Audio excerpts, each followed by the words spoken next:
start a clothing line, and I was like, I want to be able to like have the opportunity to live somewhere, and then like, you know, maybe if I want to source my material in New York or like go to Italy or like wherever it was, I was like, I can just do it all for free. So that was like kind of like always my reason for wanting to fly, because I was like, it's a great job. It's amazing, it really is. And like it's kind of like part-time too if you want it to be, and like right now I just kind of have it like part-time because I have so many other things going on that I can kind of like choose my schedule, which is nice. But the whole like reason behind it was that I wanted to be able to like jet set all over the place to like make my other dreams come true, basically. Not the interview answer. The interview answer was like, I want to make an impact in passengers' life and everything, which is true. But like, also, it's just like a great way to also like contribute to all the other things that I want to also do. So totally. that was like, you get to travel. As far as like good news goes, I thought it was really, really cool to like kind of take notes from the food industry as far as like the full disclosure aspect of it. Like when you're buying like crackers or when you're buying like any sort of food, there's like that nutrition label that's like, here's everything that's in it, here's like, you know, all the nutrition facts. And I want that full disclosure to be put into good news as well, like who's being made. Like they're not necessarily like, here's your piece, here's the food label that comes with it. Like we could be like, we could be like 22% Raul, Victor 12% Yahel, Victor 18%. But no, totally. They're you know, ultimately, I get this question a lot. They're like, wow, that's so expensive, and I'm like, yeah, but we have a lot of people that work here. There's a lot of like lives here, like livelihood, and this isn't overseas and minimum wage. We don't even want to pay minimum wage. We want to pay fair living wages, and so that's such a different approach. And so there's so much love from so many different people that touch like one shirt. It's amazing, which is amazing. And I feel like a lot of people might think like, you know, when you see clothing on a rack anywhere, you just like think that maybe like a robot is making it, but there's like actual people making these things, and there's like people creating these designs, and there's a lot of hands that touch it and a lot of love that goes into it, and so much work that goes into it, that's also important to like kind of know where your pieces are coming from, and you want to represent good people, good brands, good things like that, and like full disclosure, like who makes it, where's your material coming from, stuff like that. But well, it's also, I mean, I would say that the particular sewers and like little family that we've created are like the salt of the earth. Like they're the kindest, sweetest, most loving people. And so, you know, there's a little bit of that in every garment, but I think that that's a really big thing for me. At this point, I don't feel like I do much except like curate really great people. It's like pretty much my job. I used to make clothes, but now I just like put a lot of good people in a room together. But that's pretty much all I have time for, is just really focused on making sure everybody's happy and like there's a good culture here. And so, you know, that really I think translates. And so I think that's really important, and I personally would want to wear that, you know. Yeah, exactly. I love that. Have you seen True Cost? I haven't, but I think I saw that it's on Netflix. Did you say it was on Netflix, or it's? I'm gonna find out if it's on Netflix. Okay, let me know. But big it Netflix is person.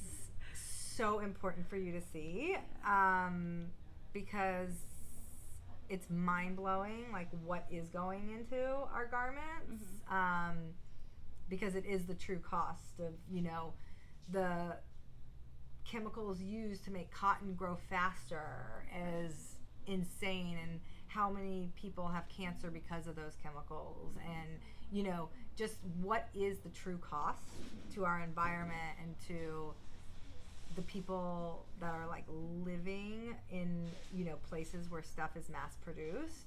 Like what is that true cost? And they do such a good job representing what that true cost is, because it has such huge like environmental and like social impacts. And so it's an amazing documentary. That sounds amazing. And like how each component into everything might affect the environment, or affect like how you're saying chemicals like could affect like someone's life, like if they're chemical, like they're breathing in certain things or something like that. You'll never shop at Forever 21 again. That's insane. In case you already not.